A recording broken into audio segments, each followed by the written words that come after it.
Jen Hamilton, I have always loved your content, right? I always have. But what you're doing right now goes against the ethics as a nurse that you took as an oath to care for people. And you know that because you probably took the same ethics class that I did. And this is because of what you're doing, reading the Bible and weaponizing people with Jesus. That's wrong in itself too. This is so wrong in so many ways because people need to be able to feel safe when they're under your care. And right now you're making it to where should people feel safe if they're under your care with the beliefs that you're spewing off right now to people? Why is this person doing a video attacking someone named Jen? Well, let me show you. One thing about growing up in the South and growing up in church is that so many of the people you know have been abducted by MAGA.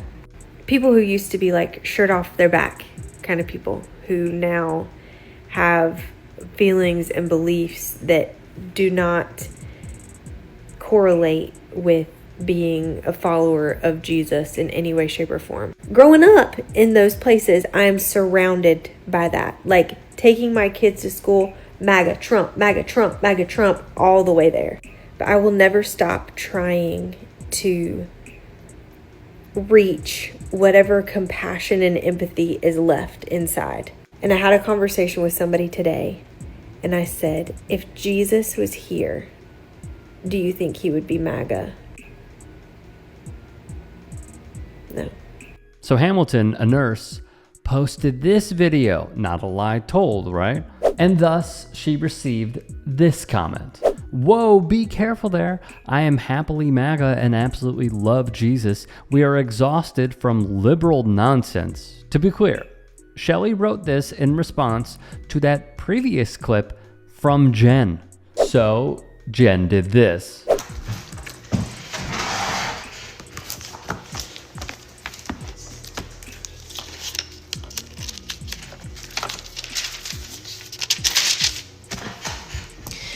For I was hungry and you fed me. I was thirsty and you gave me a drink. I was a stranger and you invited me into your home. I was naked and you gave me clothing. I was sick and you cared for me. I was in prison and you visited me. Then these righteous ones will reply, Lord, when did we ever see you hungry and feed you, or thirsty and give you something to drink, or a stranger and show you hospitality, or naked and give you clothing? When did we ever see you sick or in prison and visit you? And the king will say, I tell you the truth, when you did it to one of the least of these, my brothers and sisters, you are doing it to me. I don't know, sounds pretty liberal. She read straight from the Bible, showing the MAGA hypocrisy in full swing. Then the king will turn to those on his left and say, away with you, you cursed ones, into the eternal fire prepared for the devil and his demons. For I was hungry and you didn't feed me. I was thirsty and you didn't give me a drink.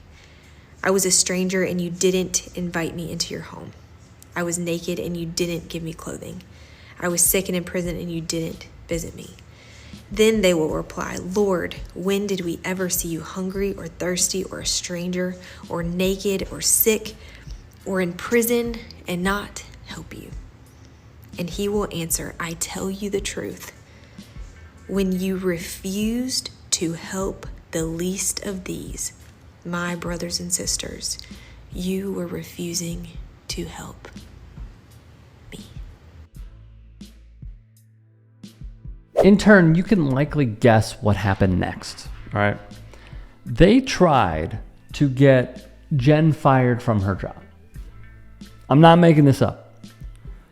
These are the very same folks who claim to follow Jesus, and yet when it's read back to them,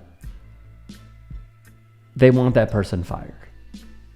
The entire video, the whole thing, is just me reading Matthew 25, 35 through 45. That's it. And it caused a certain subset of people to feel very called out and angry. If you consider yourself to be a follower of Christ, a Christian, someone who wants to spend every day thinking WWJD and hearing the literal words of Jesus read back to you causes you to feel called out or any other emotion other than, man, That is exactly how I live my life and want to continue living my life. So much so that you make a video about it, that says way more about you than it ever will about me.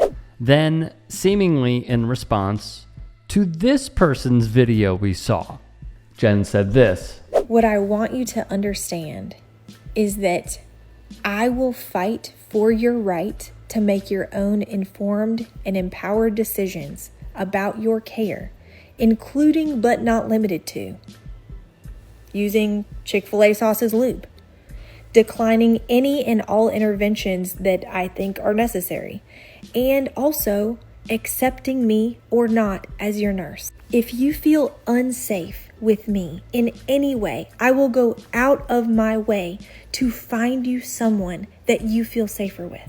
That's literally my entire platform, fighting for your rights to make the best decision that you can for yourself. But I want to tell you something that's never happened before in the history of the entire world, that I would ever go in to meet my patient, sit down next to them, lean in and say, "Who did you vote for? Because I'm only going to treat you nicely if you voted for who I voted for." That's never happened. You could show up to the hospital wearing a Make America Great Again Trump 2028 flavored labor gown, and I will treat you with the same compassion, dignity, empathy, and respect as I would my own sister. Because that's the whole point. I believe that everyone deserves good care. My immigrant patient, my gay patient, my trans patient, my little girl patients, my Medicaid patients. I am fighting for the rights of everyone. That does not exclude you if you voted differently than me. And maybe that's the difference. I want a world where everyone gets that opportunity. But seeing videos where I'm fighting for the rights of people who don't have that happening for them doesn't exclude you from receiving excellent care. So like clockwork, she got more hate and responded accordingly. I saw that one of the heads of the beast seemed to have a fatal head wound, but the fatal head wound was healed. The whole world marveled at this miracle and gave allegiance to the beast. That's not the right one. I'm sorry. Hold on.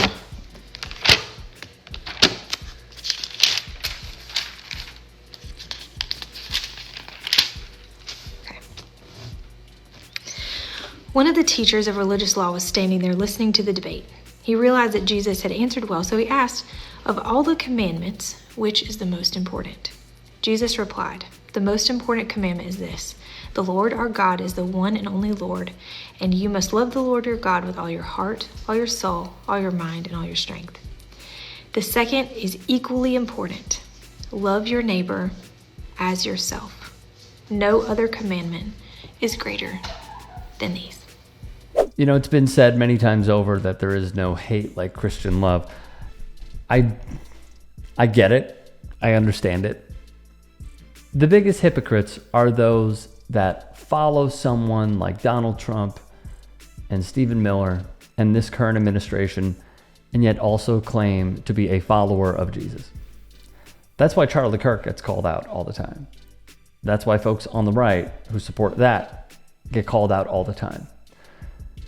Because what they don't see is that the man that walks on water, turns water into wine, was a Middle Eastern socialist.